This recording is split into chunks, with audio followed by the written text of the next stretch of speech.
All right. So good afternoon, everyone, and good afternoon, classmates and Professor Hope. So now, my topic is all about work-based training and dual-based training system. So let's dig deeper. What are these things? Work-based training and dual-based training system. All right. So definition of work-based training. It refers to educational program that combine hands-on experience in a real work environment with a formal instruction. So it is hands-on experience, work-based training. And the purpose of work-based training is to provide learners with the opportunity to apply theoretical knowledge in real-world scenarios. And we also have the types of work-based training. We have internships, apprenticeship, and on-the-job training, and cooperative education. So those are some of the types of work-based training.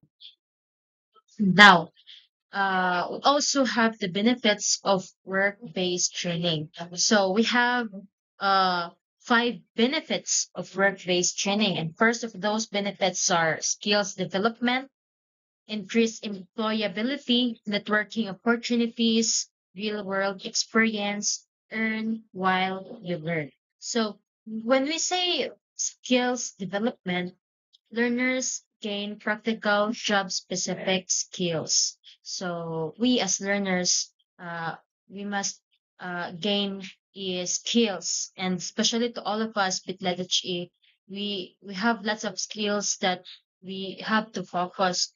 Like for example, the skills of for now sewing, or how to sew, or the skills of cooking, something like that.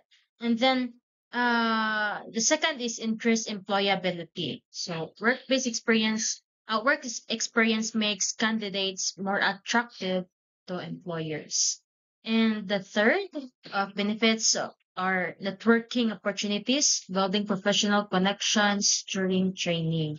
And the fourth is understanding of workplace culture and expectation.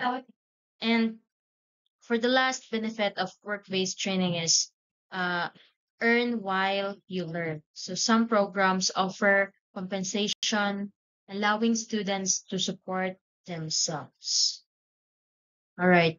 And as what I have said earlier, we have the types of work-based training. So four types of work-based training are internships. So typically for students, yeah, and can be paid or unpaid. And it could be short-time experience in a specific field. So, like for example, internship, dito sa kanang theological. So, a pastor will intern before siya mahimo nga kanang pastor, like before siya makagraduate nana.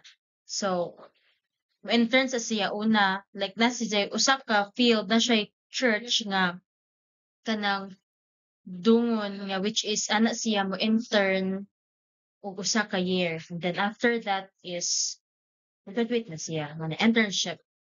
And then apprenticeship. So long-term programs focus on skilled trades, combines classroom learning and paid work, and then leads to certification or qualifications. So sa mga apprentice, it's like kanang the seaman. Yeah, there are apprentice. Silang pagka third year, so mag-apprentice pa na sila, and then fourth year. And then on the job training, or OGT. Yeah. Immediate hands-on training in a specific job. Employees learn by doing under the supervision of experienced mentors. Yeah, on the job training, OGT. So it is very common to us. Diba? So we have ates and kuyas that they're doing OGTs. Yun na. And then lastly, cooperative education, or co-op. So college students are alternate between periods of classroom learning and paid work experience. All right. So work-based training models. We have models. First is structured programs. Second is informal learning and hybrid. models. So when we say structured programs, detailed curriculum and clear objectives. Yeah. And then informal learning, learning by observing and doing. So could apply in the on-the-job training. And then sa structured programs, it can apply in apprenticeship. Yeah, apprenticeship. And hybrid models, combination of structured coursework and practical experience. Internship. Yeah. So we have here the roles of employers in work-based training. Employers also have two roles. First, mentorship. So when we say mentorship, employers are experienced staff provide guidance and feedback. And then the second is skill development. So employers help identify key areas for growth and improvement.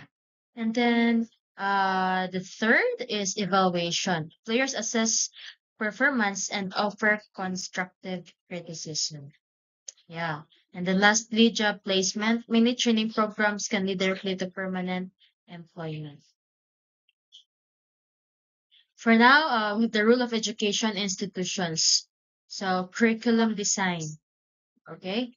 Uh, ensure that students learn a theoretical concept that can be applied in the workplace. And then the second is partnerships and employers. So facilitate connections between students and potential employers. So that's what we call partnership and employers. And then third is support and supervision. So this covers provide ongoing support to both the trainee and the employer during the training period. So we have here the challenges in work-based training. Oh, challenges. Four categories or four stages challenges of work-based training. So first is resource intensity. So it requires time, money, and effort from both employers and educational institutions. Yeah, of course. It really requires time, money, and effort. And second is inconsistent quality. So not all work-based training programs provide the same level of experience. Yeah. And then the third is limited opportunities. Access to certain training opportunities may be restricted based on location, industry, or economic factors. And then the fourth, the last, that could be a challenge in work-based training is balancing learning and work. So finding the right balance between education and the real world work responsibilities. So now let's move forward for the best practices for successful work-based training. Okay. So we have five best practices here. First is clear objectives. Second is regular feedback. Third, structured learning, ongoing support, and real world exposure. So let's go to clear objectives. So both employer and trainee should have clear goals for the training. It is very necessary or very essential to have a clear objectives. And the second is regular feedback. So continuous feedback to help trainees improve. It could be a positive feedback or a negative feedback. And yeah, regular feedback. It is very important for the improvement for the trainees. The trainer must give feedback. So what are the improvements? What are the things that I need to improve? All right. So third, structured learning, a balance between practical tasks and learning opportunities. And for ongoing support, support from both educational institution and employers throughout the program. So uh, the school and the community will support good each other yan labi na in the on the job training. So when you say on the job training, mugawas man gyud sa school ang usa ka student. Yeah, like for example sa ICT, so kung mag OJT sila ato sila sa dapit sa mga komputeran.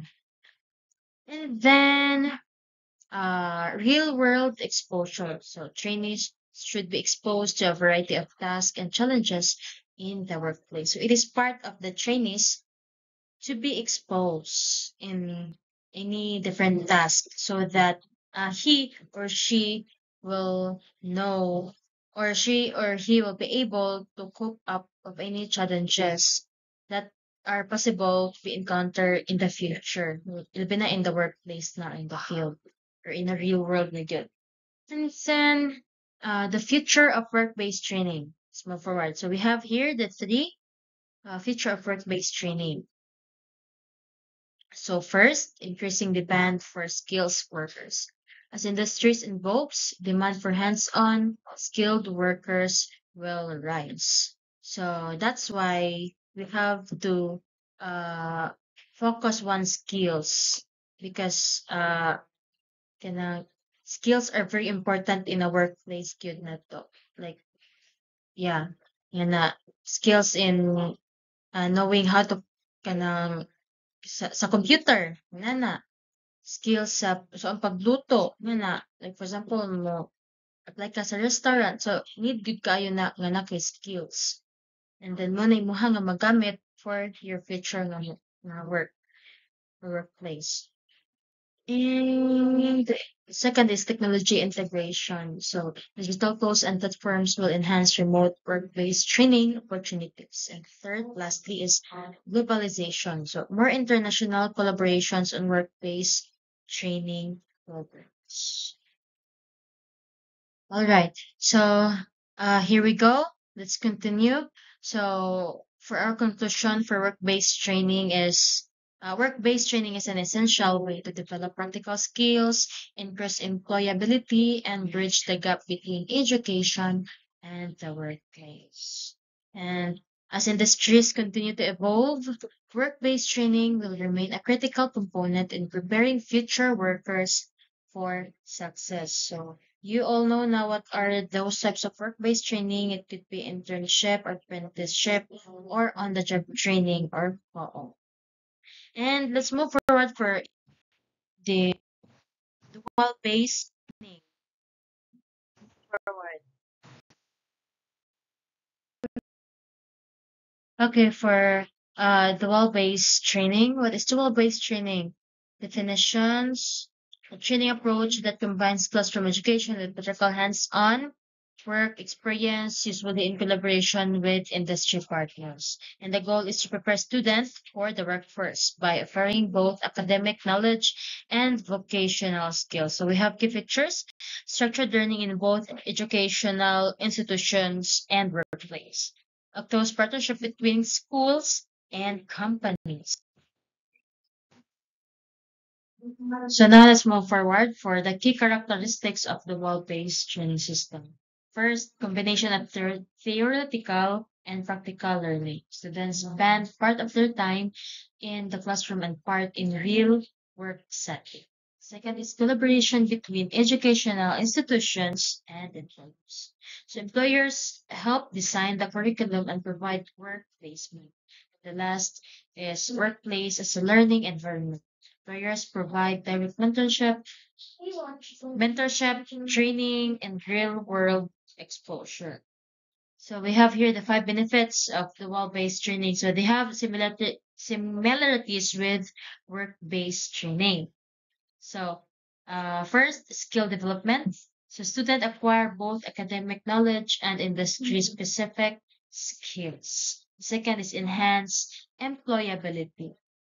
So in this benefit, graduates have practical work experience that makes them more attractive to employers.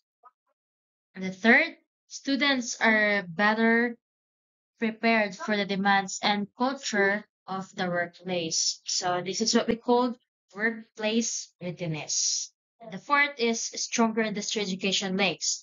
So businesses and educational institutions work together to ensure the skills that meet industry needs. So can apply in OGT. And then lastly, the fifth is earn while you learn. So in many systems, students receive uh, stipends or compensation during their work placement. For the structure of the well-based training system, so we have three structures here. Educational institution, so it is based on classroom learning. So academic courses provide foundational knowledge and emphasizes on theory and critical thinking. The second is workplace or practical learning. So in real world application of academic learning. And then second is mentorship from experienced professionals and on the job training. Lastly, integration.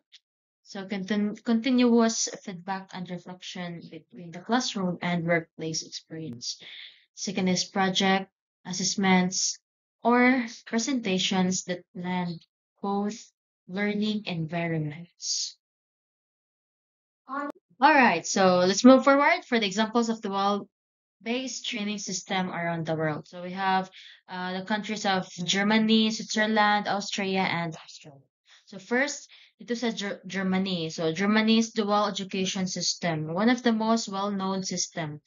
So students split time between vocational schools and apprenticeship with companies and leads to a recognized qualification.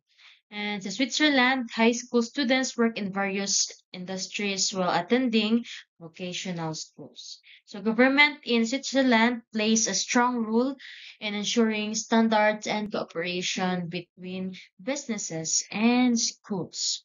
So let's move forward to Austria, similar to Germany, with a strong emphasis on apprenticeship in industries like manufacturing, IT, and healthcare.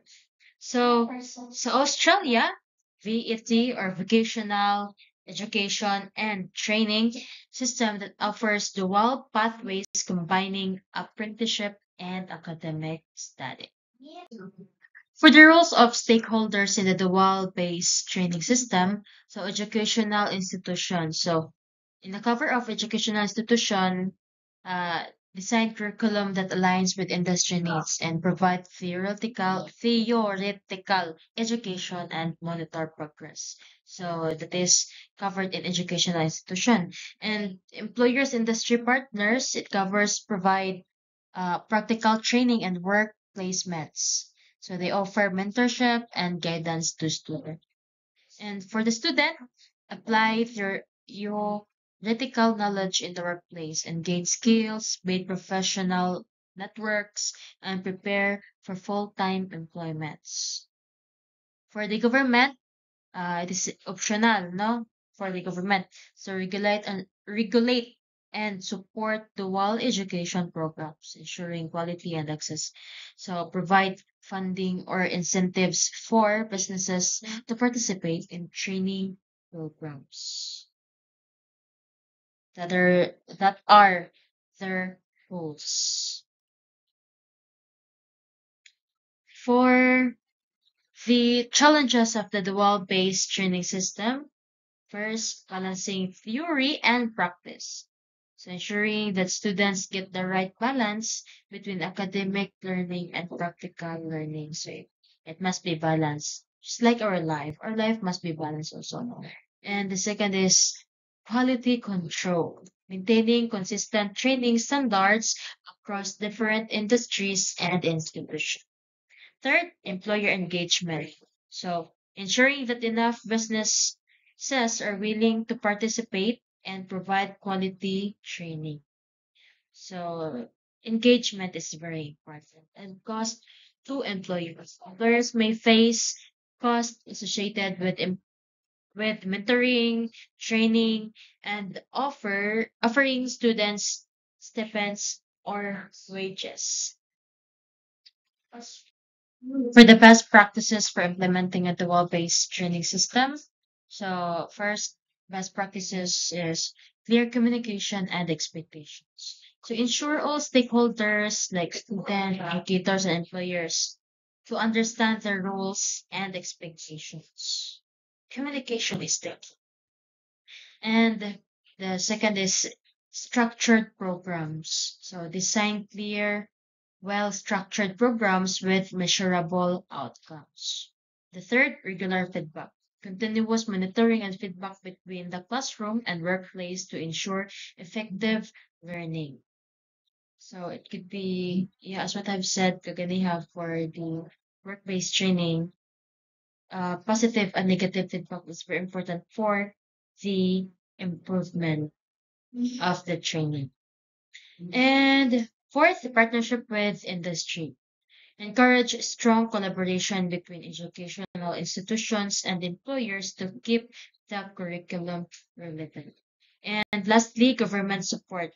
Governments should offer funding, incentives, and regulatory support to facilitate and sustain dual-based training.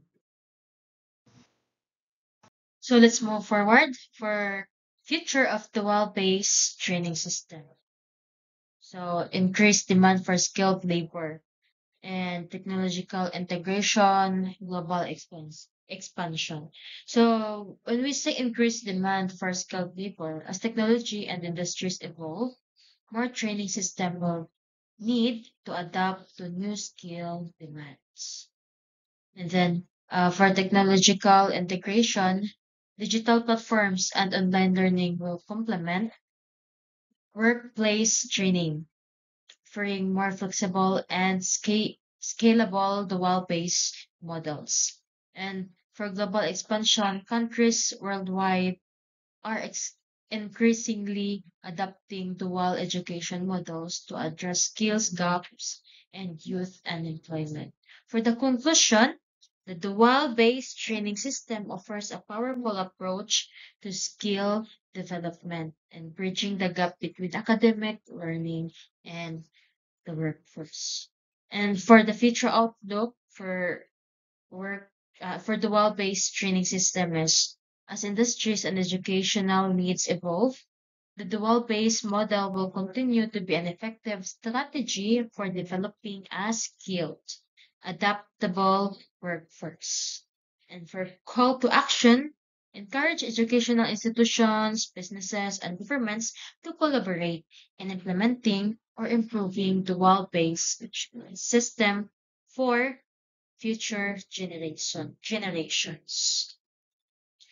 All right. So that's all for my report for today, for the work-based training and dual work-based training system. Thank you so much for listening and God bless everyone.